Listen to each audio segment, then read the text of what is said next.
I'm becoming quite a doodler. It's Doodle City right now. Doodle Town. Welcome to next stop, fucking Doodle Town. I'll tell you what. It's fun to doodle. The serious show, whenever somebody's talking, and I'm just like, all right, I already know what I'm going to ask next. Let them go. Let me just go ahead and start doodling over here. I can listen still when I doodle. Yes, for sure. too, It's yeah. like a meditation thing, like whenever you're taking your time and just drawing a bunch of diamonds. One of my great life skills is texting and listening at the same time. And texting and driving at the same time. No, there was a study done by a Stanford guy that says multitasking is not possible. Your brain is not. He's a liar. He did some study, I guess. On Fucking some study. basic brain motherfuckers is what he did. You're saying you can't fucking multitask? I mean, I've been multitasking, I think, my whole life. I think everything is a multitask, isn't it? I mean, Yeah, I agree. What are we doing if we're not multitasking? Nothing. I fucking drew a park today. I knew every single thing that went on today. You drew an entire park. Your entire corner. I mean, it's just trees. I know I did Yeah, it. it's a good park, though. It was a legit park, and he had a bench. He had a bench in there. It was absurd. What kind of trees do you draw? You do like the cloud trees? Yeah. Like you don't know if it's a nuclear explosion or a tree. I like that. Cumulus clouds. You know how you do that? You draw a hole in the tree, like, and a raccoon just popping its paws out. Little of the branch hole. out, too, That's how you little- know it's a tree little instead of a fucking nuclear branch. bomb. Yeah. I draw happy trees. So, you guys need to have some I want to respect. see your fucking trees. I haven't started a tree game, but I know when I start drawing trees, happy trees. Bob Ross, have some I'm a respect. big 3D box guy. Barstow Trent sent out a tweet today that really blew my fucking mind. Yep. It was truly a mind blower. Did you know Pablo Picasso died in 1973? Pablo Picasso lived until 1973. I knew he was more recent. I didn't know it was that recent. I would have guessed like with Van Gogh and the guy who did the Sistine Chapel. Yeah, you would think this is the multitasking thing. Michelangelo. Welcome back. We're doing a show right now. Yeah, I forgot. Welcome back. I was looking at that tweet, but I was like, I fuck just it. read the tweet. Yeah, I just read the tweet. So I put it away. Yeah. Pablo Picasso, though, 1973, he died. That's I would have absurd. thought he'd been dead in the 1500s. At least. How come Bob Ross doesn't get any fucking respect? I always assumed that all the painters that were just older got a lot more respect. Because he had a TV show. Everybody who was out on Front Street. You got to be in your fucking. You have to be more mysterious. So UGK is a big art thing. Underground King. You got to be not known about it. What about look at Banksy? Banksy ain't got a fucking TV show. Yeah. He was good. So besides Bob Ross, your boy, Pablo Picasso was like the last great artist then, right? Had to have been. I didn't know. I wouldn't have known that, by the way. Well, the only thing I know about history is from that movie. What's that movie? Where the dog and the kid. I don't know how the BBC doesn't want to pick our show up. Why doesn't the BBC want get our shit on their fucking network? What dog? What dog and kid? The dog and the kid. It's like an animation thing. Peabody and Mr. Sherman. Turner and Hooch. They go to nope. Great call though. It's the Peabody one. Yeah. And they go to some arts never things heard of that. back in the day. They do. Picasso's in the 70s. Is it like the Magic School Bus? It was, wasn't it? Is that what it was? I don't remember. Kind of. Similar concept. I feel like the Magic School Bus had something to do with books. I watched that Dahmer movie this weekend. Yeah. Talked about it on Sirius a little bit. Have Todd? you remembered what the other movie that you watched was yet? Nope. It was a good one though. Couldn't have been that good if you can't even remember what it was. The Dahmer movie and the other movie were very similar, very slow moving, kind of not indie, not like very low budget films, but definitely indie films. And Dahmer walks exactly like Ty Schmidt. I'm telling you. He also drinks a shitload of Red Like Bull a little too. shuffle? Like a shuffle? The moping, shoulders down. Just Dahmer was such a, obviously. I mean, if you told me Ty was burying bodies in our basement, I would believe it. So Dahmer was I say that about my brother. A lot of room in that what back kind closet. of serial killer was he? Like a lot of people? He Or was he's just just a weird one? He loved like dead. He loved dead things. Like he had this shed. I guess as a kid, his dad was a biologist or something. So he's a necrophiliac? He was as a kid he had these acids that he used to burn like roadkill. He started with roadkill. Oh, He would that's the collect dead giveaway. roadkill. Yeah. And then he said he's trying to beat it, right? It was like when he was a teenager, he became an alcoholic. He moped around everywhere. It was very interesting because it was written by one of the guys that he was friends with. So he had this group of 3 people that basically, because he was so creepy, they like became friends with him. And one of them wrote it. And it was like my friend Dahmer. He was in. Yikes. It's crazy. It was a very crazy story. Did it get to the skull fucking part? No. PSA, if Eating you're, the brains? if Anything your like kids that? are killing animals and doing weird stuff with animals, They're for sure a serial killer. By the way, his parents are terrible. What'd they Terrible do? parents. The dad just didn't seem to be around, and the mom was legit cuckoo. Like, legit. Like, just came out of the fucking hospital. Lunatic lady. You need some motivation to be that kind of guy. Dahmer So- seemed as if he liked his little brother, though. Just in the movie. They always do. It seemed as if, because whenever his mom, like, got up and left him, at one point. Oh, man, this is a lot of spoilers. No, it's all out there. It's all out there. People know. Yeah, this is. I almost Googled it 30 minutes in because of how slow the movie was moving. I'm like, which one of these motherfuckers are getting it first? Is it the dad? Is it the friend? I wanted to Google it. Sam wouldn't let me. My lady would not let me fucking Google it. She made me act like a real human and watch the entire movie, that built up the entire thing. Just go home and watch Was Heat. it Just did go he have watch the- Heat. What is Heat? It's a good movie. Oh, God damn it. What is Heat? When's that from? I'm done. Dwayne I'll Wade. see you guys later. Hey, I'm out. I'll see you on Wednesday. Wade County is back. The Heat. You're right. Yeah. Miami Heat. The fucking Miami Heat. No, motherfucker. Heat. What's that about? The 1990s gangster film. Fucking Pacino goes heads up with De Niro. Bad versus good. Yeah. Who's bad? Who's good? Pacino's Pacino's always the bad. fucking cop. All right, real quick. Which one's Pacino? Which one's De Niro? Like, if Here's we're- Pacino, right? Oh, You'll never see a bad guy like this again. Say hello to the bad guy. oh, okay. He's the guy that did all the cocaine. Scarface, coaching any given Sunday, et cetera, et cetera. Got you. I do know him. And Michael is De Niro. There once was a city. It was a city. It was a city. What was that? Now, who was it? That's called was City Hall. It's a fucking 90s movie of corruption in the government. Vin Diesel. Find me guilty. Are you saying Michael is like the Godfather? Yeah. Yeah. That's Pacino. I fucked it up, by the way. It was a palace. It was a palace. That's why I didn't get it. Probably, now that I think about it. Vin Diesel, Find Me Guilty, great movie. Did Dahmer have like the same victimology where all his victims were the same type? Of I don't think person? so. Because it seemed as if anybody could get it. It seemed as if in his eyes, anybody could get it. He was also homosexual, which I guess I learned during that movie. He was an interesting See, like cat. normally, if you're a homosexual, then you kill like women a lot. No, I think Dahmer. Or Now, guys. granted, I didn't get to see all of his people he killed in that movie. They didn't dig into it was more so the backstory behind Dahmer being Dahmer as opposed to what Dahmer. There's definitely a sequel coming with all the kills. All the kills are coming out. But I respect the movie. That's where the skull fucking comes in too, Nick. Can we get little clips that our vitamin pens can clip onto the mic I know. That'd be hysterical. so that I can just fucking like hit the button when I'm ready? Yeah, it would be a much easier process for everybody, wouldn't it? Maybe that's the next Little biz. clips. That's the next biz. Will Smith, by the way, hit 10 million followers 67 days into his Instagram account. Wow. That guy just hits home runs all day, every day. Oh my god. That's absurd. 10 million in 67 days. 10 million people. Not all of them could be wrong. Not all of them. Doesn't matter. I don't care if you like them. I don't care if they like them. I don't care who likes them. I don't fucking like them. It seems It was a palace. It was a palace. seems as if you're kind of coming around, not No. as passionate on your hate. No, the hate is still there. It's just like I'm not a sheep, okay? Just because everyone else follows Sheep and is everyone plural, else. right? For lamb, is a lamb a Hey, one? if that's what it same. takes, then bah. You're not a lamb? Motherfucking bah. I'm a fucking sheep. Can you not? Is a sheep a singular word? Nick's a sheep in wolf's clothing.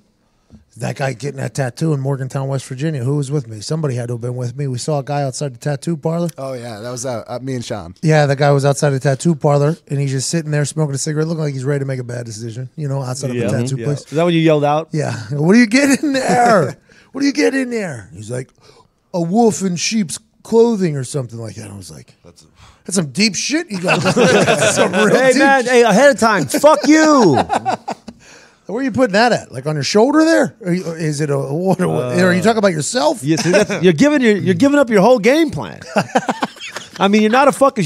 You're a sheep in wolf's clothing with a fucking He's a wolf wolf. in sheep clothing on the outside of the fucking clothing. I think he's a wolf wolf. inside, is what he's saying. He's saying that I'm lying to everybody. What a weekend. What Tired, bud. a weekend. Man, I am tired. Evan Foxy got Morgantown. Completely Morgantown. fucking. I got back Saturday night. Man, what a dinner. Oh, I had this bourbon ribeye, 16 ounce, no bone in, just had like this brown sugar like Glaze. on the outside, just. Oh, and then I had these fucking Brussels sprouts, a couple glasses of wine, a delicious fucking brownie with some ice cream on top. You earned it, buddy. You fucking earned You it. did earn it. I ate every piece of that steak too, medium rare. It's fucking. You got Yeah, a shiner. Smitty has a sling on. I mean, you guys went in there and went to war, bro. Can you imagine if you guys would have done like 12 rounds at 2 minutes? Like, No, it would have been us looking at each other. Well, just at the willing end- punches. Hold on, though. In the third round, as it was wrapping down, you walked away and hit him with a spin move punch. And then you both just looked at each other. He actually thought that I did that on purpose on the end of that second round. He was very emotional afterwards, I'm sure, as well. But he actually thought, and we just watched that knockdown where I knocked him down in the first round. They didn't count it. Yeah, by We the way. watched it several times, and then he even admitted that I knocked him down with a punch at the end. yeah. So to his credit, he has admitted that you definitely got him Yeah. in the first. Smitty has been nothing but an upright Yes. human being. The only thing that he has not done, upstanding human being. The only thing he should have told you about the roids. about the roids before, like 3 days before. Yo, send your boy a fucking bottle. Let's all pop these pills, cuz. So I think they were not hiding that they were on Winnie, by the way. I think if we would have been around them and just at all, if we You know would how have I could tell? How? When he was hitting the bag here week 1. Yeah, we couldn't. Compared to when he hit the bag that fucking 2 days before the fight. I'm Yeah. like, that's a different person. That's a different person. Well, now to their credit, there was no testing for steroids, Yeah, so it's yeah. not something that is completely banned. But you would assume in the world that we live in, a heads up beforehand would have been. There's an asterisk next to it. There's- It's called, he had a lot of things to say about the heart integrity, which 100% it was all heart. He worked hard. Yep. He came out, he fucking really did work.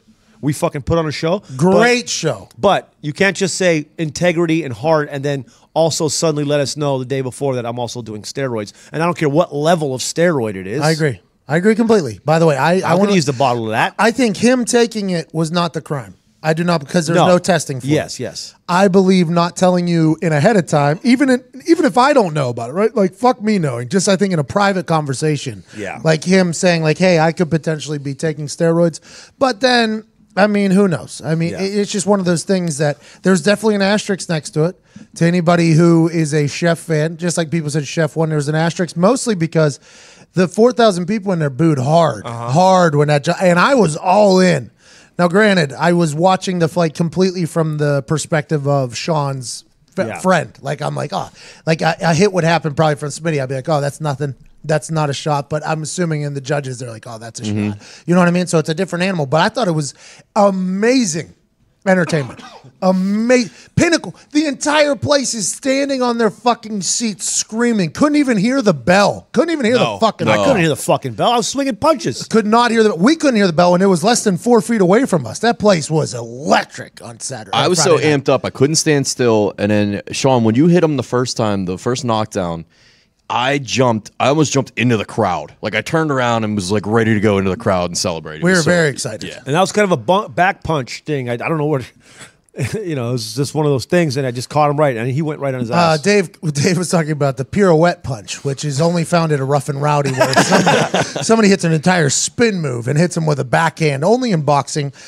Today's episode is brought to you by our friends at Lisa Sleep. Lisa is an innovative mattress company, and more importantly, Larry 2 sponsor, RP and Peace Larry 2, who has completely improved that dreaded old school mattress buying experience, so much so we invented a tagline for him: mattresses, mattresses, mattresses. No one wants to spend hours visiting those awkward showrooms where you're forced to spend thousands of dollars on a subpar mattress. Lisa has changed the game so you can now enjoy the comfort of a luxury mattress at a fraction of the price.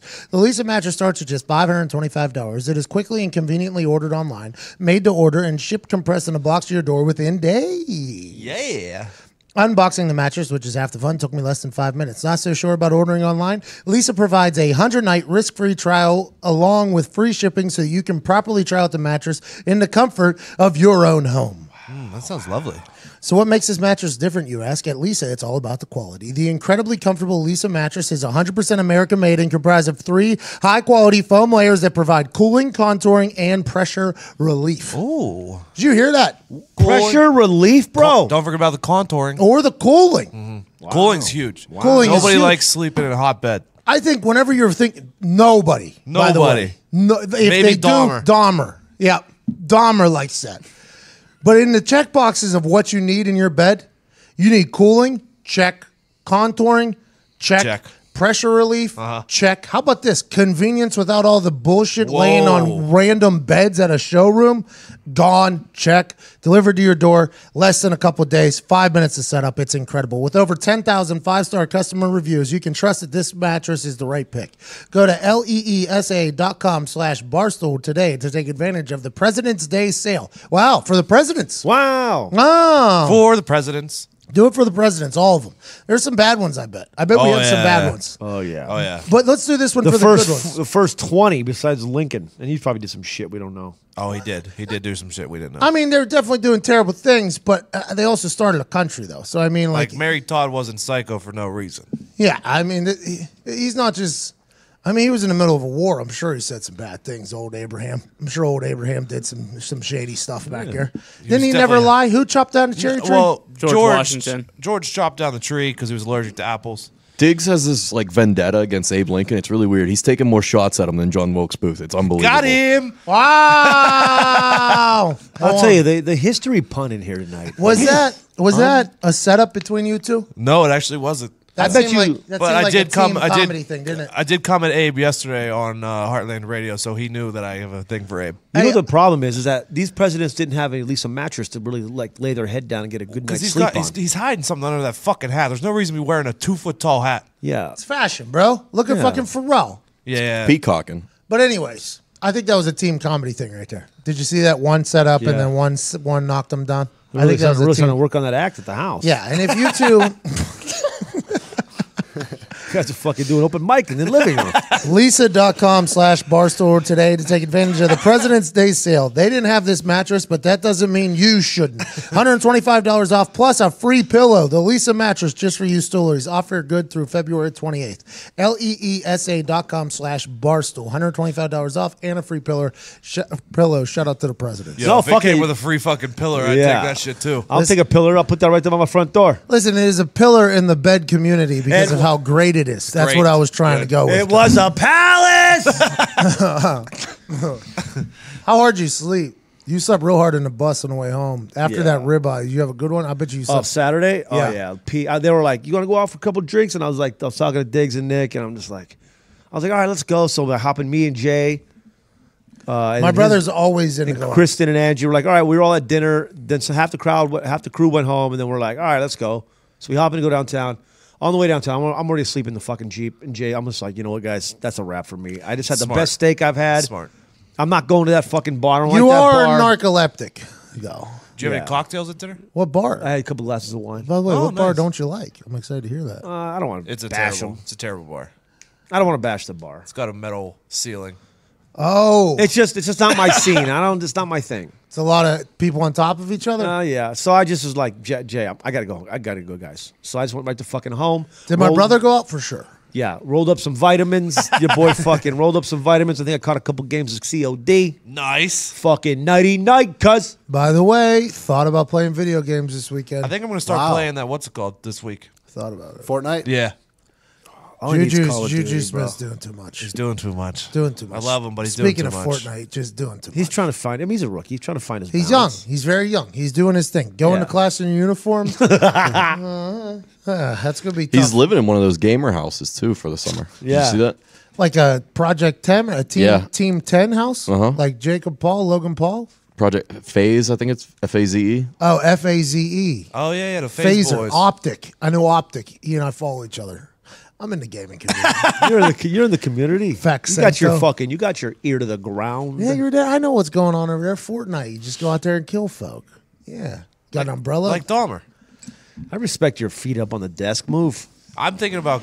I do it a lot, by the gotta way. wa- You're a big foot of the desk guy. Yeah. Hey, it's not nice, though. It's. I mean, let me. if you get in cannot here. face fuck the microphone 10 times, because you got that thing locked underneath the table. Like you look, you have it wrapped underneath the table. You see, you have The the, mic mic cord. Follow cord. the mic cord. Mic cord. Follow the mic cord cord. from your mic around the table. No, follow No, from that's your your mic. headphone cord. From your Use mic. the There it mic is, there it cord. is, there you go. Yeah, you're in a bad spot. You kind of got it. It's kind of locked up. I'm surprised that thing hasn't ripped. It's around 4. Now we're making moves. Oh, look at me go. Look at this. I need this angle right here. Now my lazy eyes over here in the booth with the boys back there. I can't reach my tee. Let's go through some news. I got a story. I got nothing. What? I just wanted to say that. It's a palace. It was a. No, that. It was this city. Our city. This guy's got brain damage. It's one of the best fucking. Bro, it's one of the CTE. best fucking speeches Al Pacino ever did in a movie. It's a CTE Monday here. That's what I worry about. So I would for sure do Rough and Rowdy. Just want to put that out there. But I feel like by the way, don't think that's a good idea. You're about to get flooded with tweets about, well, I want to beat Diggs' ass. yeah, that's fine. Whatever. Everybody's going to That's say hashtag endgang, hashtag endgame, tweet at Tactical Diggs and just show a gif of what you would do to him in a Rough and Rowdy But ring. my worry is like both Sean and Smitty took good shots. I'm pretty sure the first time a glove hits my chin, like I'm not waking up. My history of CT is That just happened not good. early. That happened early in the fucking thing. I mean, that happened early in the. Oh, that fucking kid. fucking knockout was That'd one be of the me. most insane knockouts I've ever seen in any sporting event. That guy was out like a concussion in football going across the middle. I was going to say Austin Collie, but that would have been rude. But that's what it was like as he was falling. Like he was locked up. His body was just in a T-Rex. wave He was full T-Rex, dude. down, all because of this little McGregor-looking guy who was doing shadow boxing beforehand, knocked him fucking unconscious. You don't see that in real boxing because you got guys who are really good. You don't see those types of shots anymore. Not normally, no. and those 16-ounce gloves, man, those are just fucking too much. Yeah, It's like I got these fucking globes on my do you, mitts. Do you think if you would have took a body shot with those that it would have even hurt?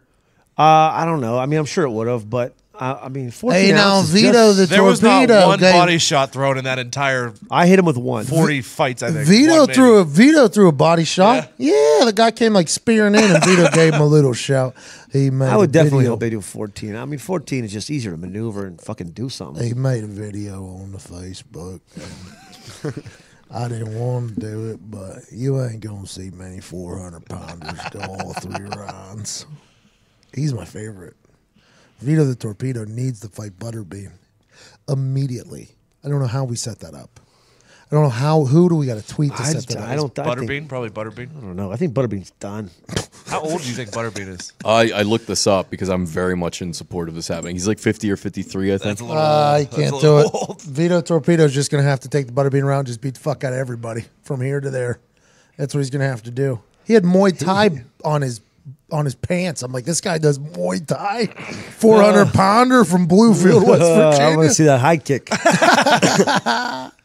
Rough and Rowdy brought us some amazing moments. Yeah, it did. I like thanked Sean today. I'm like, Sean, I was dead serious. Thank you for like fighting in this because you brought all of us so many memories and so much excitement. So much excitement. What a moment for the whole place. God. I was having the time of my life in there. There ain't a better place to put me, I don't think, than in the middle of that thing. No.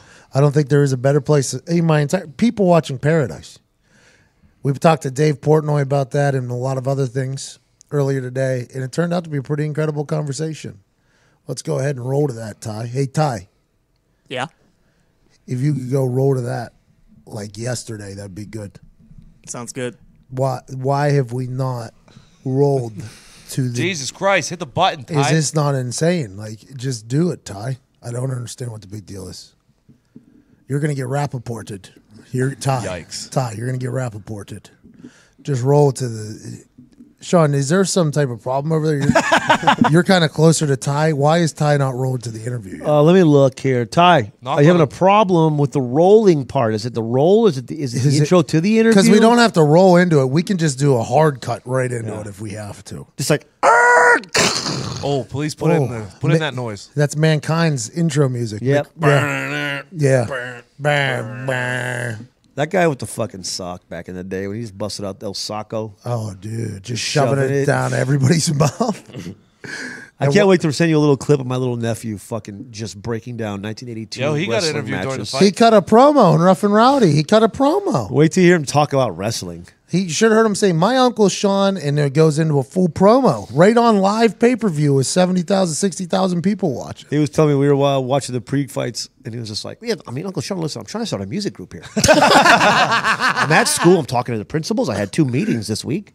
I'm like, Jesus, this kid is 10 times smarter than me already. So he's like a little baby genius. Yeah, he's just fucking smart. He's an actor. He's hilarious. That's what I was talking to Vibs. I was like, "How did Sean's nephew do in the interview?" Because I couldn't hear it because I was there.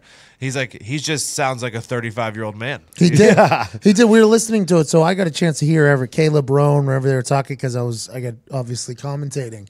And as soon as they started talking to him, I was like, "Oh no, this is Sean's nephew. No, don't be bad, don't be bad." Then he started talking, and me, Dave, and Big Cat all look at each other, just start like laughing, like, "Look at this little fucking Peabody, this little guy.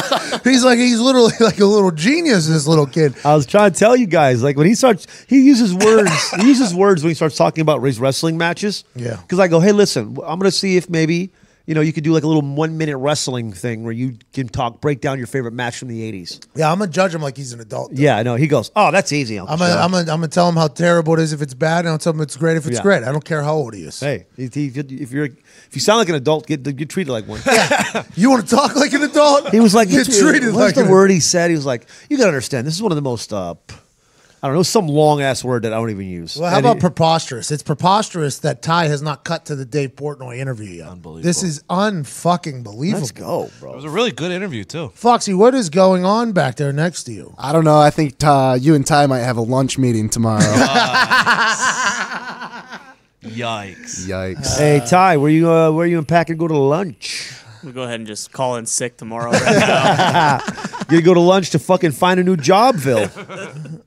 Have we gone to the interview yet? Jesus Christ! This is like when Clayton Anderson wouldn't fucking play music. Do you remember that? We were having a hotel room concert. He wouldn't play a single song. Look at that. I got to leave a little holder for my shit right here. Wow. See what you did there? I see. I'm just, you know what? That's what I need. I need to clear my head. I need to have a huge sporting event.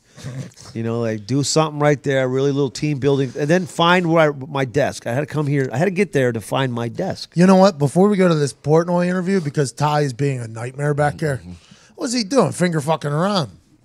Nick, what's going on back there? Lurching around, hiding bodies. I told you. Fucking Dahmer walk. He's back there reading over fucking plays, fucking spider white poop banana.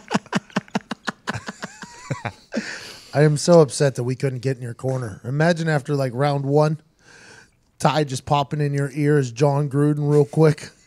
Just a quick little motivational quip after getting knocked into the ropes there. I mean, we were there. There was like 10 of us standing right there. Trying. I wish weed was legal here. I want to put like a 9-foot bong in the corner with like a 4 thing to step up to it, like a 4-step thing. Yeah. So you got to like walk up the stairs to get to the top of it, and then someone can load it up. And then you got to Who's fucking... doing that? I don't know. I just made that up. No, but who's going to take that? One person? Well, I would. It's like a Are we thing. trying to decapitate people? Well, listen, that's the point. It's like, all right, well, if you're gonna step, we'll step up. Then we'll fucking step up. Sean, the first time I ever hit a bong was in California. It was my first time in California, and they loaded it up, and I didn't know how to do it, and they milked it for me, and I swear to God, they milked it so much that it was gray. Like no, it's terrible. It's and I absolutely cleared it terrible. all, and then we did it up in the mountains. He's from Los Gatos. It's by San Jose. And we did it up in the mountains. And then I literally... The Cats? Yeah, the Cats Wildcats is literally their fucking high school name. And then I literally threw up outside of this car for like an hour and a half driving back down the fucking in and out. You see those kids loading up little vacuums that you use to pump up like air mattresses? Oh, yeah. Did you I'm see so happy for fucking Seth Rogen? What No. he hit this weekend? No. He had a gravity bong that he created that was just so large. So absurdly large. Because we talked to him, we got a chance to interview him, and I said, we're going to smoke this, a gas mask, a joint, a blunt. And he said, then I'll puke on your couch or whatever. And then I saw him hit this gravity bong, and I'm like, guy just puked on a couch, I bet. It's his wife loaded it up for him. I remember the first time somebody I go to my buddy's house. I worked at Chevy's Mexican restaurant, like 1999 or something. And maybe Is it Chewy's or Chevy's? Chevy's. There's 2 of them. I was with the Chevy's. And I was like 2000. I go over there. This guy's got a fucking big ass pot out full of water. He's got a fucking gallon jug in there with just the bottom cut off and the foil on top. Oh, I was like, what is this? This is a gravity bong. And then he had in his fucking bathtub, he had a 5-gallon joint. Why are you in his bathtub, bro? Let's Well, talk that's about where you this. got to do Hollywood. it. Yeah, we get it. No, this is in Arizona. It's Mesa, Arizona. Oh, okay. But we didn't hit that one, but he's like, yo, I got this set up too. He had those fucking one of the water jugs you put upside down. Like the Culligan ones? Yeah, but he cut the bottom off. It's a fucking gravity bong. It was we used to do, like, monstrous. Gatorade Oh, I was going to college. say, it was always the cheapest way to do whatever you had to do. Always the cheapest way. But then you just It ends your life. Yeah, they're so unnecessary. Yeah, like the gas mask. They're so unnecessary. Very Yeah, unnecessary. gravity bongs are. I mean, that's just no reason. It's like see you tomorrow. It's literally see you tomorrow. Well, You know what it is though. that's really what you say. Well, Well, well, I think it's just one of those things that you do so you have a full range of knowing what's sober to fucking how you like me now is. Like that monster amount of just like you're so fucking lit, you're just stuck there. because you have to be able to tell that one time. There was this one time and you tell the story just so you never go there again. yeah, it's when you sit there and you remind yourself that you have to breathe. Yes. Like, hey man, you have to start breathing sometime. And then you start asking, like, am I supposed to blink for myself? Like, is my brain gonna blink for When me? your brain forgets to do shit like blinking and breathing, it's a weird place to be. No, I think it's about time for me to go lay it down. It's like when you're in that. It's something you're not asleep, but you're not awake, but you're fully conscious of what's going on around you. Kind of moves. So my lady was watching something about what's the shit that they're putting into shit that's killing people? Fluoride in the toothpaste. No, I think In the that water. whitens your Put that in teeth. the water too. No, the The fucking chemtrails. why don't we put a Adderall in water? I think too much will get done. Yeah, I mean, like, I'm all for enhancing the population genetically. Yep. But you got to do it. You got to let them know, like they have to willingly. No. Like, they have to No, agree to it. I think we just go ahead and sprinkle it in there and just watch the city grow. I'm all in on this. I think we just figure out which city we should do it to, and just if I'm president, that's probably going to happen. Just know that. You know, those chemtrails are going to be real. I It's bet. just gonna be Adderall. And also know that the employment rate in that town is going to drop. Drop? Drop. The unemployment rate. Oh, I thought you said the yeah. employment rate. Nah, I fucked up. I I'll meant tell to you say what, two letters there really real big changed deal. the entire rate there. Unemployment or employment. Yeah, well, maybe a lot more people get 1099. But other than that, little tax humor there, huh? Did we hear Dave's interview yet? No, I mean, this has been terrible. Bespokey Post is a subscription club that offers monthly theme boxes curated from unique and upcoming brands around the world. There is a wide variety of box themes: style, grooming, cooking, drinking, travel. They cover all of the bases. All of the bases are covered. Bases are loaded. Woo! Baseball season right around the corner. Big Cincinnati Reds fans. I cannot wait to get my season tickets in the mail. Now, the best thing about Bespokey Post is there's no commitments. They tell you what box you're assigned on the first of each month, and you have 5 days to keep it, switch it, or skip it. Ooh. Wow. Hit that again. Bop it. Bam, bam, bam, bam, bam. Twist it. Bam, bam, bam, bam, bam. They tell you what box you're assigned on the first of each month, and you have 5 days to keep it, switch it, or skip it. Put my thing down, flip it, and reverse it. Skip it, switch it, or keep it for the first 5 days of each month, whether you want it or not. Go ahead and get rid of it. There's no commitments with Bespokey Post. Visit bespokeypost.com and answer a few short questions that will help them gauge your interest and get a feel for the boxes that will vibe with your style. Each subscription box goes for only $45 with more than $70 worth of goods inside. Wow. $25 deal right off the jump. Right off the fucking jump street. Wow. Unbelievable. Wow. How did they get away with it? Wow. They're losing money, Pat. Wow. It's fucking free for all. Call bankruptcy attorneys now. To receive 20% off your first subscription box, go to bespokeypost.com and enter promo code Heartland at checkout. That's 20% off your first box at BESPOKEPOST.com, promo code Heartland. Bespokey Post, themed boxes for guys that give a damn. I love these. I love this company. You have since day one. I love literally since the first day they showed up. I had no clue what it was. This was before they were a sponsor. They send me something. They send me this box, and it shows up, and it's the travel box. You were watching that weird movie. And it was beautiful. It was so beautiful. Shatas. I was watching Shatas. Great movie, by the way. You should sit down and watch that. Yeah. It's another slow movie. I'd suggest you go to Jamaica and get a fucking translator. It's hard to read. You need a caption in there. You need a captions on there.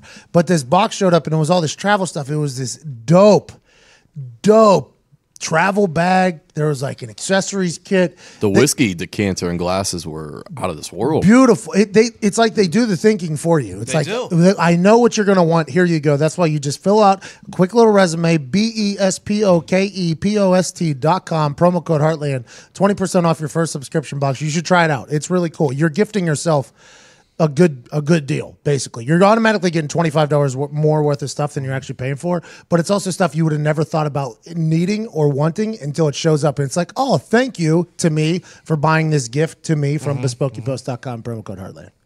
Anyways, are we going to get to this Dave Portnoy interview? This guy fired a guy from bed Sunday morning. He had an incredible Rough and Rowdy show on Friday night. He made $100,000 selling shirts with Rappaport's face on them as a clown. What a day, what a life, what a human. That is Stool Presidente Dave Portnoy. How's it going, Dave? What a weekend, Pat. Never boring. Never boring here. I tell you what, from Friday, which was a massive success, congratulations on that, by the way. Thanks for doing it. Everyone seemed to love it. So great telecast. Chef, I'm sure you're there. Ballsy effort. Great fight. Thank you, sir. Listen to that, huh? Little fucking good fight promoter over there saying, hey, guys, good show. Let's keep it moving. It was a great fucking show. The ring girl, are you more worried about a potential catastrophe with the ring girls in the ring or the fighters themselves?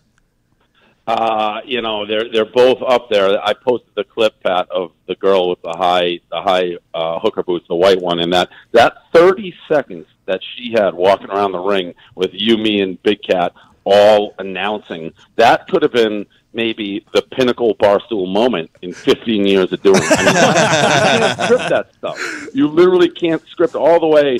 And I didn't even mention, I posted on Instagram, from her ankles breaking to the moves she was doing to the weave falling out to the fact she kicked that old guy in the nose. I mean, it was something that you really got to look up and say, I don't know what I did in my last life to get God to give us these moments. But, I mean, you couldn't script it. It's so perfect, so Barstool. We all kind of deadpanned it as we're announcing it like it was something serious. It really it's one of those things like, yeah, I'm proud to be part of this company when those moments happen. I think you're I remember, again, we were stepping on each other early because I was so just amused. This wasn't your first Rough and Rowdy. It was my first Rough and Rowdy. So and as a person who enjoys every situation I'm in, which I really do, every single situation to me is a potential comedic situation at all times. And then you put me in the middle of that situation. I mean, I was losing my shit early, and I don't know how I maintained it. That is going to grow on to be a massive company in its own. I think you should be very excited about purchasing that. That's a good brain you have over there. I am, and I'm the same as you, Pat. Like, the first time I did this, the first time I witnessed Rough and Rowdy, at this point, it's got to be, I don't know, 7, 8 years ago. It was a long time ago, and I saw some of the YouTube videos of these guys hyping up the fight. And I was just like, what is this? I have to go down and check it out. And I had the same exact takeaway that you had, which is I've never seen anything like it. And then I went back again, and we had more funds because of the churning deal. And I've done so much in the 15 years as Barstool. You end up in weird situations, weird environments. And still, I've never seen anything quite like Rough and Rowdy, which just mixes everything in the sense of, I'm sure Chef will tell you, it's real fighting. All the guys that get in the ring, enormous balls because you're throwing haymakers at each other. It's real fighting, real boxing. There's nothing fake about it. Yet there's this other just absurd angle of the comedy angle. And it's just the perfect mix for what we are. And I do think the sky's the limit for it. We can't keep having our guys fight every time or else we'll all be dead. But for me, I always judge it. I would buy, if I'm sitting on my couch with my guys, I'm mid-20s, early 30s, whatever, and this is on for 4 hours, and you're telling me it's $10, $15, I can sit around and have some beers, it's a no-brainer. It's just the comedy that comes out of it, you can't recreate it. The 4-hour telecast was one that was very interesting. I mean, that's a long haul, cuz. So long. We may have to have people come in, but even like after we stopped, people complained. And I don't know if you saw the clip. One of the ring girls took the worst fall of the night, and she got kicked out. And everyone's like, "Oh, we wish that they were there to keep announcing it." I think a big thing will change if we continue to have these main events. Is we just got to push them back. I don't know why I felt they have to be at 10:30. It's a lot of sitting around, but really the main event should happen, and then there should be maybe 5 or 6 fights after, and then that's it. Because we do all the post-game interviews and all the post-fight stuff, and then that would wrap it up. The main event could go off probably closer to 11 to 11:30. I think would probably make more sense. All right, let me pitch a couple of my ideas now. All right, so you need to start doing arenas. Okay, we need to stop doing these little event centers. It's no longer an event center show. It is an arena show for sure. Drop the ticket prices to $10 for the entire top area on the floor. Make it 50 to 100. Now we're not only just the greatest pay-per-view event. Now we're the greatest live festival happening at all times. I don't disagree, Pat. We tried to get the arena at West Virginia, but it was booked. Oh, The fuck. Coliseum? I'm happy you went for it because I think we could have sold 13,000 tickets if we had to. I think we could have Totally, done and that's obviously like you're a legend there. So it's place to place. Like if in a big thing with Rough and Rowdy, we got to keep getting it legalized in other states. Like I've said, I'm on the record, and I know this is true. We could sell out Madison Square Garden. We could sell out Boston Garden. We could sell out in your neighborhood. Like I'm looking into Illinois and Chicago because Dan and you, the areas there. It's just getting it. You know, it's one of those things. It's controlled by each state boxing commission, and every state is different on what they allow. Almost like UFC. Like it took UFC forever to get into Chicago, New York. Excuse me. So we're just continually trying to get new states to make it legal. But if we could ever get into some of our home run states, like where you're from, or me, or Dan, or the sky's the limit in terms of how many tickets you could sell. I agree completely, and that's where you make all the money. I mean, granted, pay-per-view is incredible, but boy, if you sell out an arena, back-to-back arenas, you're making big boy money. I mean, fucking what? Kevin Hart sold how many 100,000 tickets or something like that? 400 in the first week. 400,000 tickets in 10 minutes or something like that. And those intros last night were some of the worst things I've ever heard on earth. Let's move forward, though. You did something from your bed on Sunday morning, which everybody was wondering where the fuck you were on Saturday night, which you addressed in your video on Sunday morning. I had just woke up from a nap at like 11:30. I passed out hard after we drove home. I woke up, I get on the internet. It was a buzz, as you would say. The fucking world was on fire because Rap was taking shots at everybody about Smitty juicing. Then he made fun of stoolies, which was just dumbest thing I've ever heard anybody ever do for a company he works for. Then Sunday morning, you wake up and fire him. Where were you on Saturday night when it was all going down? You said you were out and about doing your thing. I caught wind of it late Saturday. Like I got one text saying, "You better check out. There's a war on Twitter." And by the way, that's not the most uncommon thing for me to hear. So I looked quickly. I didn't really grasp. I was like, "All right, Rappaport's arguing, big deal." I woke up on. In the morning on Sunday, really no idea. I knew something happened, and I checked it out. I read it all, caught myself up to speed, and then I saw the tweet when Rappaport essentially said, "You're a loser if you call yourself a stoolie," and that was like, all right, that was a no-brainer decision. I made the video and got rid of them. So that's how I caught up. It was really as simple as that. So Ian Rappaport sent a tweet out with or you sent the tweet out. The text message that you sent him, the NFL Network insider, you say, "Hey, can't have that. You're fired." You know that. Like basically, was that the same text you sent Michael Rappaport? Yeah, right. So here's the chain of events. I woke up. I read everything that happened. I first text went to Erica. I said, "Can I fire this guy?" Because I wasn't sure the nature of his contract or anything like that. She's like, "Yep, do whatever you got to do." Next text went to Ian Rappaport. Actually, the next thing was the video. I made the video and posted that he was fired because I had to take care of that immediately. Then the next text went to Ian Rappaport. So I posted the video, texted Ian Rappaport saying he was fired. He was like, "What are you talking about? Well, how can you fire me?" And I was like, "Oh, wrong Rappaport." He handled that very funny. He's like, "Great, I'm back." And then I sent the same exact text to Michael Rappaport that I originally tried to send to him the first time, which is basically, "Can't have that, you're fired." Did he respond to your text before responding on the internet? No. I didn't know if I expected. I saw a lot of people bitching and calling me like a pussy, like, "Oh, you fire somebody over text." Well, first of all, I actually fire him over the internet, but the timing of it, like he's a West Coast guy, so I knew he wasn't going to be awake. And I had to address it immediately. Everyone was already like, "What are you doing?" And frankly, there's nothing to talk about. It's not a situation where, someone's getting fired for a reason they don't know or there's some long discussion. He doesn't come into the office. I mean, what were you going to talk about? It was, if he wanted to call me or talk to me, he could have. I actually don't hate Mike. Every time I've hung out with him, I think he's a normal guy. I had no choice in this one. It wasn't something I debated. But I even don't think he hates me. Like, we had a little back and forth.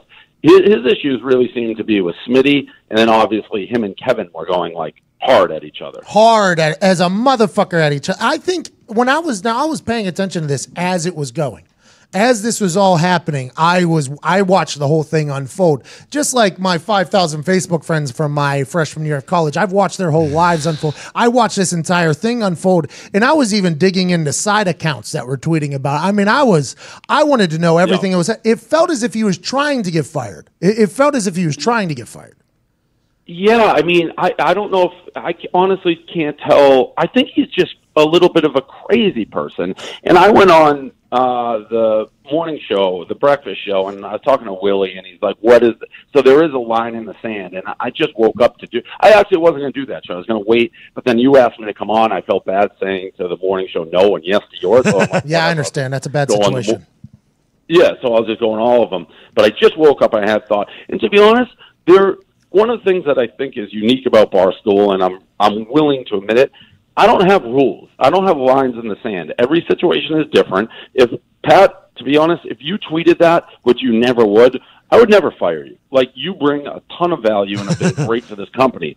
McAfee isn't there. Like, you have it's almost like a sports thing. Like, every player's situation is different. A lot of people don't like him. He certainly wasn't delivering enough to go make a blanket statement. Like, I don't want anybody saying all Stoolies are losers. I've used the analogy, it's like, let's say I like Jimmy Buffett. I consider myself a parrot head. I say it publicly. If somebody who works for Jimmy Buffett then says all parrot heads are losers, it's like, why do I want to support that guy? It was just such a general statement, and he doesn't have enough brand equity, doesn't have enough credibility with us to say something like that. I want you to write this quote down and go ahead and just run with it. It's one of the best quotes I've ever heard in my entire life. I think Bruce Arians started it. I'm not sure. It's probably been around long before him.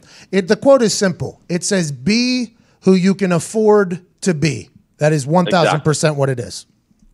And that I just long-winded said that, and he just he doesn't have the credibility, the money in the bank to make those statements. And to be honest, it's kind of, I don't think any of our guys would ever say that. I mean, I don't mind busting balls. You really can't say anything that insults me because I have very thick skin. You can say about people I care about, sure, but I do care about our fan base. I mean, that is why we're here. That's everything I've got in this life, and Barstool is thanks to the people who have supported us. And for a new guy to just kind of come in and spit in their face, even though I don't hate Mike, I like him. I actually think he's a funny guy when I'm with him. It was a no-brainer. It's like, why would I ever let somebody do? It's just so insulting to our fan base. And then to still pay him and support him and build up his podcast, all that. Like, I really saw how much you were paying him too. We got to talk about. We'll talk about that for sure at some point. That was the most surprising thing of the whole thing. I was like, "Holy fuck!" What? That is all of it. But I mean, he had a podcast that had existing numbers with CBS Radio, so we took that over, and we guaranteed the same revenue. Now we built it up, and he gets part of that. But it's a combo of everything he does. But a lot of people said that. I saw everyone coming out of the woodwork. Oh, you pay him this. I was also trying to rub it in a little bit because we were paying him to make videos, and then he went in and posted it, what essentially we're paying him to do. Side note, we did change the password. I'm not that stupid. I don't even think I have that. I don't even think I have that password, by the way. I might. I don't even know if I do. I have no clue. I wouldn't even think about getting, just for future reference. And this is the difference. Yeah, your role, his thing was really to post those little viral videos. And since he's West Coast, he would be doing them when we weren't available. So we gave it to his team to do them, and it created problems. But the issue with Twitter is if you give it out and you're still logged in, it doesn't kick you out. So we actually, after he did that, had to go all the way back to Twitter and say you got to reset the whole thing. If he was really smart, and I don't know that he would have done this anyways, because I can't tell how crazy he actually is. At times, I'm like, this guy will do anything. He shouldn't have even mentioned it, and he should have just tweeted out, Barstool Sports hates black people. Then that would have fucked up. He just said that he didn't hack into the account right. That's what Dave just said. Really. Yeah, I mean, if he was really trying to create an issue, that he would have said something so inflammatory, and it would have been from our main account, and you know how everyone hates us. Imagine if he did that, how many people, Laura Wagner at Deadspin would have been over the moon. I want to talk about just how much different, what an interesting situation. Because when K. Marco screenshotted that email and then sent it out, I'm like, I don't think I've ever sent an email like that ever. I didn't even want to post on the blog because I felt like we weren't even supposed to be up there yet. Like, I think it's such a different mind that Rappaport has. I couldn't even fathom. Oh, you're talking about when he was asking to be on the featured podcast. Yeah. Oh, you two are very different. I mean, Pat, we've had the discussions when you've been very deferential to, I think, almost a fault in, like, not wanting to step on our toes, like when we were talking about doing stool scenes for the Heartland office and things like that. He's very different. We've had a lot of crazy conversations with him where he just wants more. And you know what the difference is, Pat? You, and we've used this example, you rep Barstool and Barstool Heartland everywhere you go. And that's, I think, why we've had a great relationship, because we want you to be as successful and you want us to be successful. He's a one-way street. He always was. So he would go do media tours and he'd be everywhere. He never mentioned us unless it was convenient. And so his contract was going to run out. Like, no matter what, he was going to be done with us in 4 months, excuse me. It was an experiment. It wasn't working. And that all plays into the fact, all right, this is an easy decision to get rid of him. It complicated a little bit because we already had ads sold into his podcast. Now we got to switch those all around and things. But he was never going to be with us long term. It's just, as we grow, we're trying different things. And I think Kevin called him a mercenary. He kind of is. Like, it's hard. I have no idea what that is. And we still haven't figured that balance.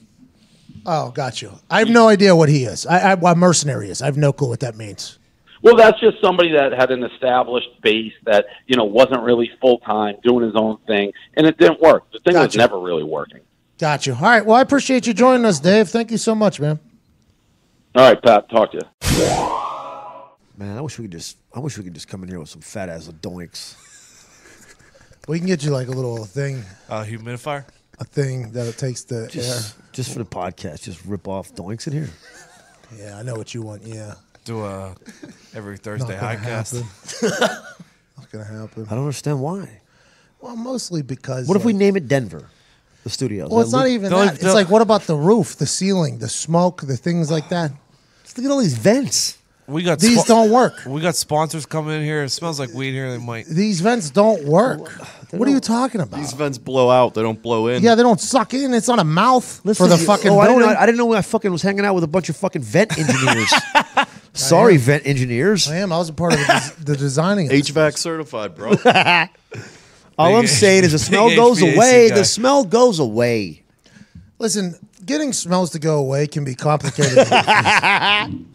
And so can buying tickets, but there is a much simpler way to buy with SeatGeek. SeatGeek is the smartest, easiest way to get tickets to every type of live event. Whether you're catching your favorite musician on tour, shopping for the perfect gift, or searching for a last-minute deal to see your favorite team, SeatGeek helps you find the best seats at the best prices, fully guaranteed.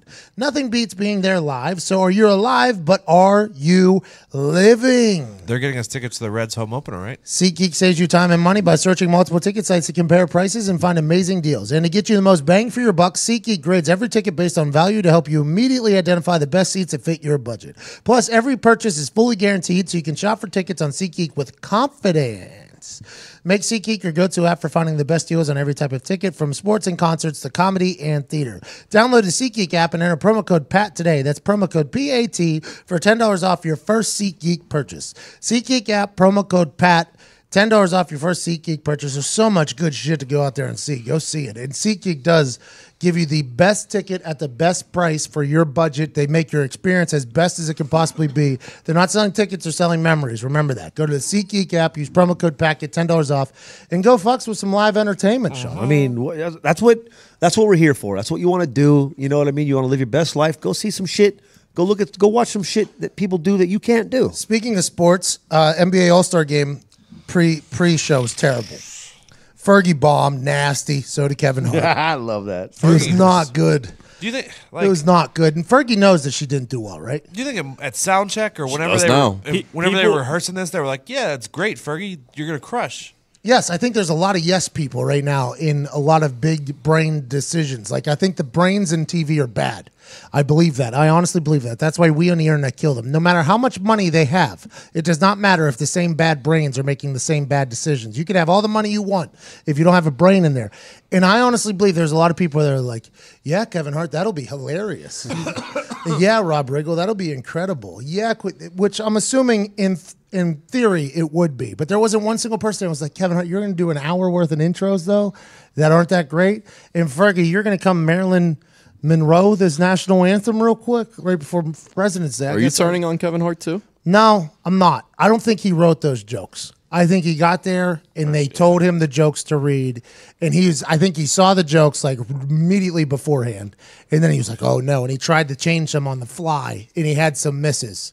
I think it was a bad move. Like, I don't think he should have done it. I don't think it should. I think he should have just enjoyed it. But he did just sell 400,000 tickets in 15 minutes. So you can do whatever the fuck you want, I guess. But I did not. I think it was somebody else that wrote the jokes, and they were bad. They were a TV person wrote those jokes. For sure. They were TV jokes. They were TV jokes. They were bad. But you would think Kevin Hart, though, would just be like, instead of saying that terrible line, I'll just intro this person. But I think, I don't know. It just kind of got away from him a little bit. But Kevin Hart, do whatever the fuck you want. I'm a Martin Lawrence guy, dude. So I mean, I respect it, and I think Kevin Hart is hilarious. I respect mean? he does. I'm a Ron White guy too. Like, what does that mean? You're just picking another black comic? No, it's like they try to do when you blow up, right? He blows up. What do they throw him in movies with other fucking, the opposite of who they are, doing the cop movies, the way they did. They're just it's like a machine. They just try to keep recreating with different variables. Oh, you mean like Will Smith? Chris Tucker. Yeah, instead of Will Smith and Rock, it's Who was fucking. there last night? Dude, whenever I saw that Chappelle, Chris Tucker, Eddie Murphy, I think, was it? No, it was Kevin Hart. It was Chris Tucker. It was African American comedy for the last 40 years right there. Who number 4 was? Well, not 40 is a stretch, but a long time. Did they have Chris Rock in it? Yes. Yes. All right, so we're looking at least. That's who it was. It was 1990. Chris Rock, Chris Tucker, Dave Chappelle, and Kevin Hart. Yeah. Wow. That's a good strong 25. Chris Tucker with that Rush Hour, man. He looked very different. Yeah, he got some work done. He's a little happy. He's real happy. He was really tightened up there. I enjoy Kevin Hart's hustle. I enjoy his grind. I enjoy his rise. I enjoy everything like that. But I think the NBA All-Star game was one he should have said no to. I don't think you, at your stage of being such a valuable comedic brain in the community, which is what Kevin Hart is, you sell 400,000 tickets, you're a pretty valuable member of the comedic property. And I think he let somebody else write for him that was not a good writer. And it was like, fuck. And they just handed it to him right before the fucking I think went so, on. yeah, because you could almost see him like reading it and like almost trying to change the joke to make it good. And it was just like, there were some misses in there. And Kevin Hart, you sell 400,000 tickets, you can do whatever the fuck you Yeah, want. But that's a funny motherfucker. Funny right there. motherfucker. Funny motherfucker. But I think it was just a tough situation. LeBron wins the MVP. He was trying really hard. Yeah, he was trying really hard. He was trying really hard. The game was great. First time he I tried watched the all whole. season. I really enjoyed the game. You know what? It seemed as if there was some good basketball happening. It was for the first time in my lifetime, I think.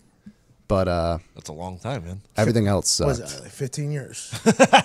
How long you been watching NBA All-Star game? Probably 10 years, 15 years? Yeah, I mean, You don't I even just- remember a good dunk contest, right? No, yeah, I really don't. I mean, even this year's was By the way, the awful. three-point shooting contest, that Devin Booker guy from Phoenix, Stroking it. Jesus. fire. He looked like it was a free throw. He literally looked like it was a free throw. Him and Clay shot. It looked so easy for them. It's fucking ridiculous. Paul George had a rough one. Yeah. He's not really a 3-point shooter. I don't know why he was in it. Yeah. I don't know why he was in it. I don't know what happened. And then the dunk contest, what happened? Standard misses, draws away. 360 from under the horrible. legs. That's not bad. No, it was pretty good. It's all incredible. Yeah, All of those dunks are so incredibly good, but the dunk contest has lost its complete Well, it did. luster. There's Then too it- much bullshit surrounding Yeah, it. it's all lost its luster. It was back when Aaron Gordon and Levine were doing it. Like what was that? 2 years ago. That was really That was good. fucking when he jumped over the fucking Muppet. Aaron Gordon did, and Levine took off from the free throw line. Yeah, It was those- awesome. But those they were both, good. They were both hurt right now, I believe, so they weren't in it. So It's just the names. They had 2 rookies. They had what's the new guy for Larry Nance Jr. Just not big enough names. By the way, his dad, they were showing photos of his dad. What a fucking animal. monster. Well, his tribute dunk. You know what the problem is with the dunk contest is that it's not the people that are best in the game. Before it was Dominique Wilkins, Jordan. fucking Clyde Drexler, Jordan going heads up, shit like that. Larry Bird. VC. Yeah, I don't know about Barry Bird, but if it was like, I want to see Westbrook in a dunk contest real bad. I think Larry Bird still would win a 3-point shooting contest. like LeBron should be in it. Like you had Kobe in it. You know what I mean? Yeah, those guys don't want to do it though. There's I don't no think there's reason for enough them to do money. They're all making $100 million. I feel like I'm listening to ESPN right now. Oh Jesus! We're just sitting here spitting old takes on the dunk contest. We hear every year. It's the same thing. I've been hearing this for the past 10 years.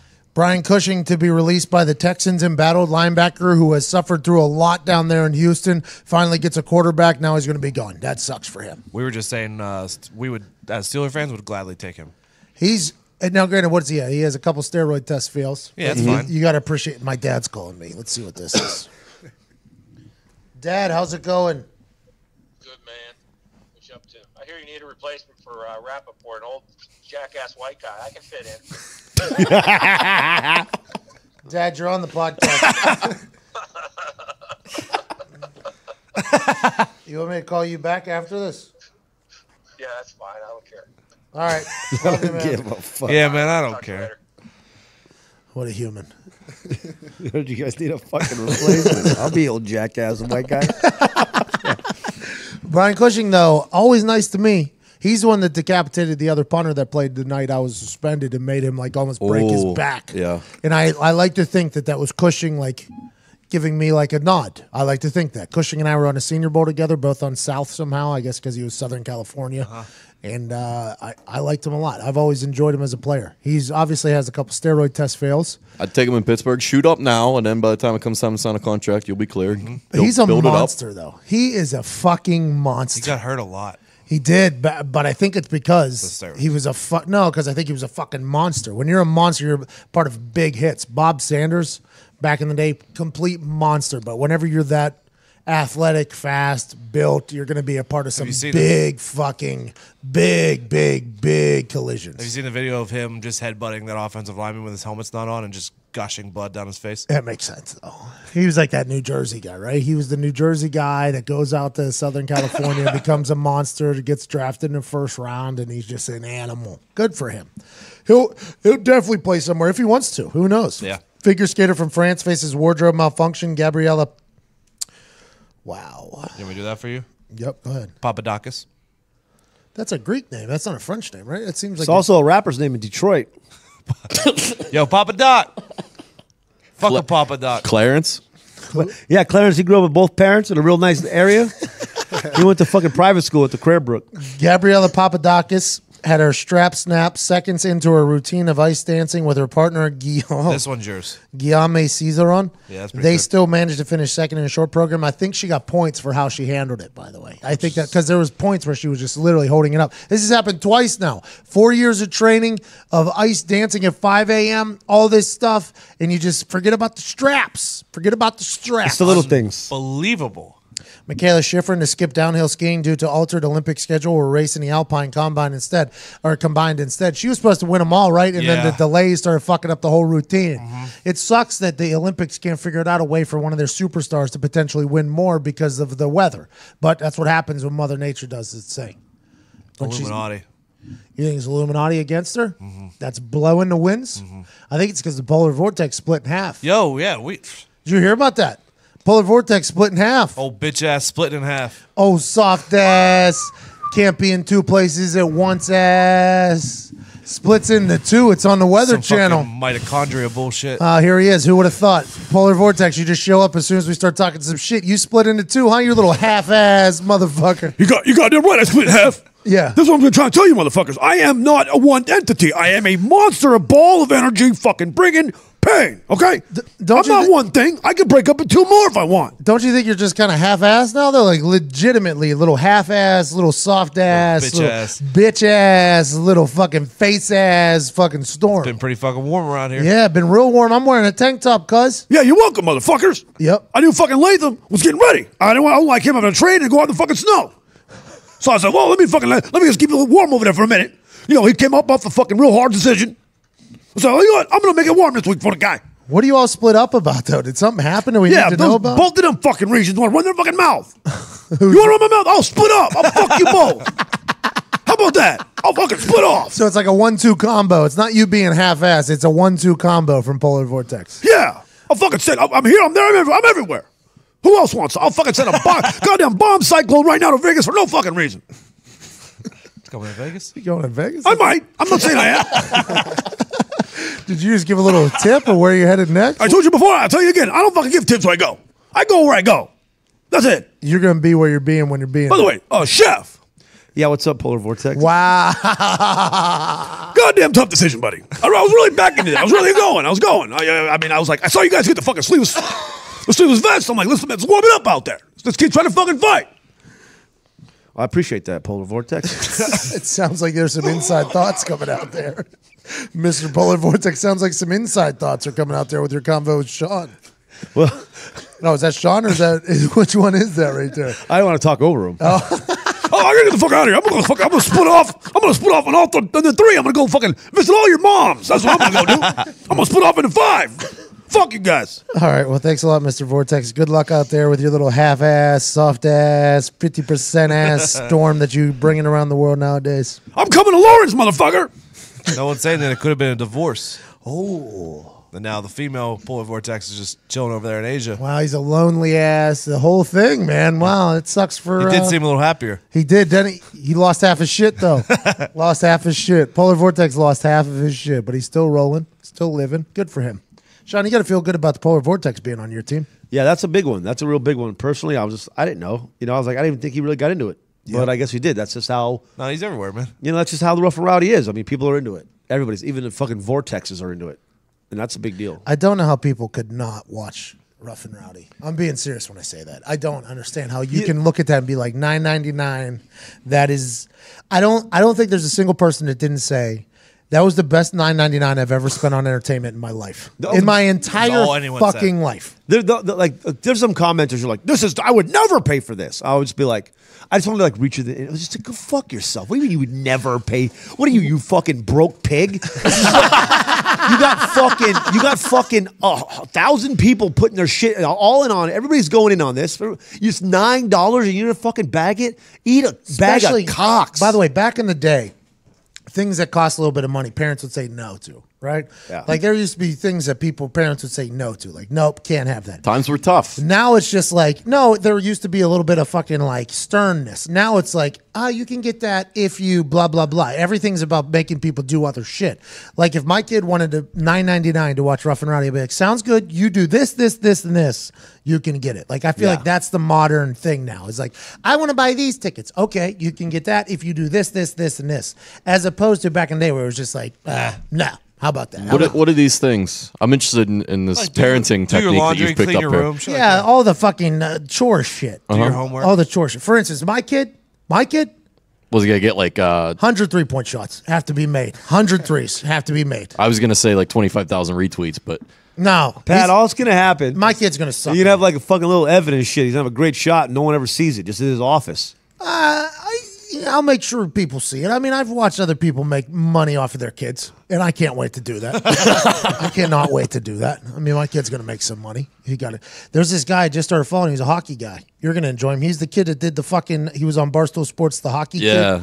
Yeah, Cody or Cole, I think the kid's name is. Yeah, he's skating laps in his driveway every day. Yeah, every day. I think that kid, I'm following along for the ride. I think that kid's going to be really... There's a fucking golf kid like that I just followed on Instagram, and he drains 90-yard shots, just putting them in the hole. It's unbelievable. Speaking of, John Daly did that this weekend. Yep. Good for him. That's ace for the buddy. Saw that. Austin Dillon wins Daytona 500 on 17th anniversary of Dale Earnhardt's death. Same car. Which is incredible. Same number 3. He used to be a big Dale Earnhardt fan. I actually met Austin Dillon a couple of times. He's a little fella. Tiny little fella. Wears a cowboy hat, does the whole thing. New endurance challenge for charity comes out. Walking barefoot over Legos. How do we feel about it? It's the worst. The worst. Pretty brutal. Hey, come on. Kanye West makes a surprise appearance at a Kid Cudi show, adding speculation that they'll work on another album together. I like that. If Kid Cudi's smoking weed again and Kanye's happy again, if those two get into a studio, the world will be grateful for that. The world will be grateful for whatever the fuck comes out. Yes, please. That'll be incredible. Marilyn Manson had a meltdown on a stage over the weekend, canceled show after 4 songs, was repeatedly asking the crowd to tell them that they loved him. That guy had a meltdown? Not a bad move. No way. Not a bad move, though, just looking at the crowd. That guy seems real stable. Tell me you love me. Tell me you love me to an entire crowd. We love you, Marilyn. I don't know if those people know how to love, right? The people that love Marilyn Manson, You know they what? don't know how to love. Do you right? think it's like, listen, you've been doing this for so fucking long. You don't have the chops you had. It's like an athlete still thinking they can go out in the field and fucking be. It's like a 40-year-old thinking he's going to fucking be, and they're looking like Julio Cesar Chavez in 1982. You know, Bieber and him got into it a little bit ago, which I think has kind of spurred this entire comeback tour that he's on right now. Because Bieber was wearing his shirt and selling his shirt at Bieber concerts, and Marilyn Manson like sent a cease and desist, and Bieber gave him like however much money, he made like 40 grand off the shirts, gave it to him strictly, and then Bieber took a shot at him like, I made you relevant again or whatever, and then Marilyn Manson went on an entire tour about how he doesn't respect Bieber and all this shit, and then now he's doing a tour. How long ago was this? I don't know. Because I know recently, a couple months ago, I think he was in the news for holding up that assault rifle-shaped microphone he had and pointing it at the crowd. Yeah, so I think the Bieber thing launched him back into this whole thing. Okay. And now he's having a meltdown, which is sad, but he'll make this into an album, and this will just become a whole thing. This is the Marilyn Manson, by the way.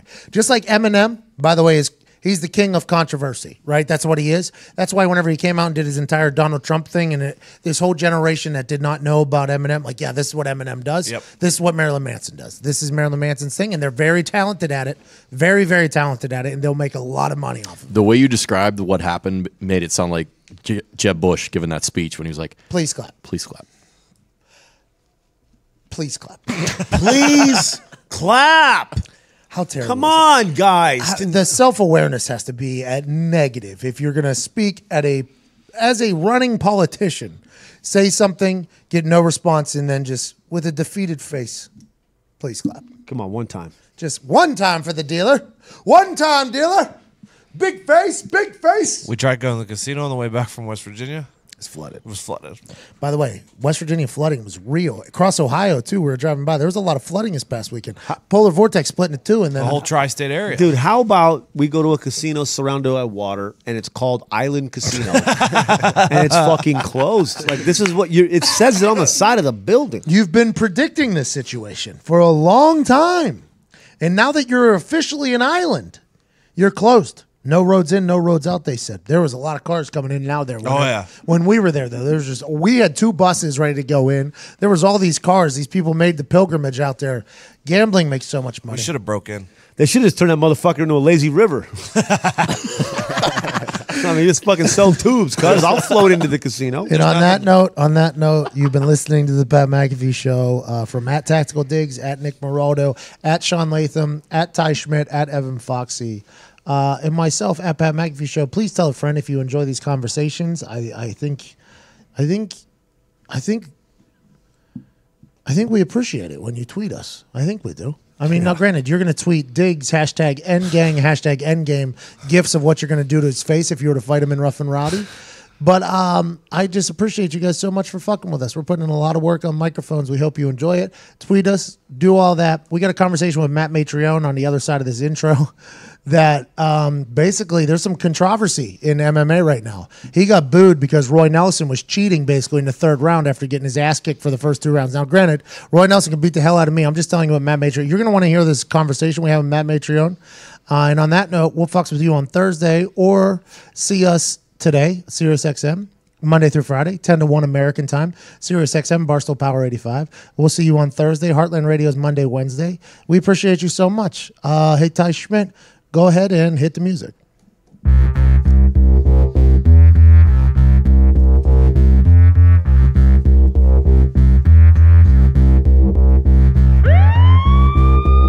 And now, the moment you've all been waiting for. He was a high school All-American, a college All-American. He was All-Pro in the NFL, but the thing that he's most proud of is during his show in Muncie, Indiana, he made a woman in the crowd laugh so hard, she shit her pants. Ladies and gentlemen, Pat McAfee!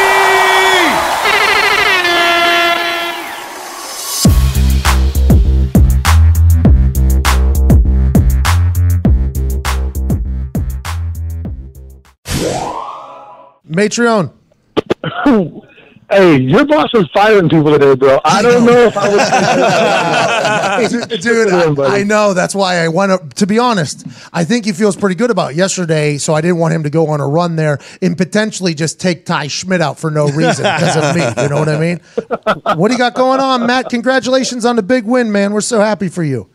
Thank you, brother. It was a tough fight. Dude's tough, man. But I whipped his ass ended up. And I'll be honest with you, man. Like, I'm going to break some news for y'all. I had a lot of respect for Roy before the fight. After the fight, I really don't have much respect for him anymore. I'll be honest with you. I'm really disappointed in how he handled himself after the fight. I'm really disappointed. I won the first and second rounds pretty easily, right? Yep. No damage was done on his. I was just takedown just over the top of me. There was really nothing much done. There wasn't much time. The third round, which I even think he won, but after I went back, because I told the referee, I was like, hey, look, his foot is in the cage. I can feel it. His foot's in the cage. Because when I was in the crucifix, which is the position that he put me in, I have an escape out of that, where I bring my heel over, I drag it across the cast, and then if I pinch my knees, then I can sweep and actually end up on top. Absurd. Well, I didn't pinch my knees, and the first time I did it, Roy got out of it. And then once Roy felt his body position had changed, he takes his right foot and he sticks it in the cage, and it was in the cage for 40 seconds. 30 seconds during that fight, when I'm on the ground getting punched in the face, he's using his foot as leverage on the cage. Matt, hold on. Matt, that's not legal, I assume. So as a person that doesn't know, that is not legal. And was that what you were saying to the ref? We thought you were telling the ref that you were okay, you were fine, because they were just little rabbit punches. I didn't, because you were talking to the ref for a long time. It was happening for 40 seconds. Have you seen the film of that and everything? I'm not accusing shit. I'm stating this is what's going on. Okay. It's in the film. Go watch the fight again. And look at from a minute 45 left in the third round to about 50 seconds left in the third round. That whole time, you can see my first attempt at a sweep where I don't pinch my knees, and then you can see after that, once he gets out of it, that he switches and he puts his right foot into the cage and he pushes off the cage. This dude put his foot on the cage above the tarp level, the canvas level.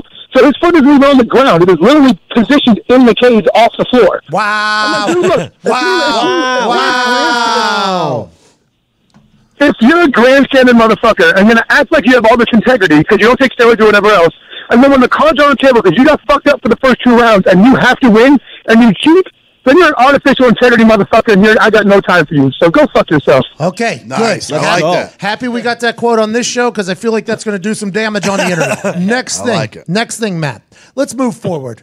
You beat him. You got the win. There was people that booed in the arena, but fuck them, to be honest. At home, we all watched you pick him apart. We all watched you do everything. After the fight, all you asked to do was go to the father-daughter dance. That's all you wanted to do. The next night, you got booed after saying that, by the way. Classic heel move. That is such a good heel move right there. But you did the father-daughter dance on Saturday after winning a heavyweight human cockfight on Friday. Do you think you're one of the most interesting humans to ever walk this earth?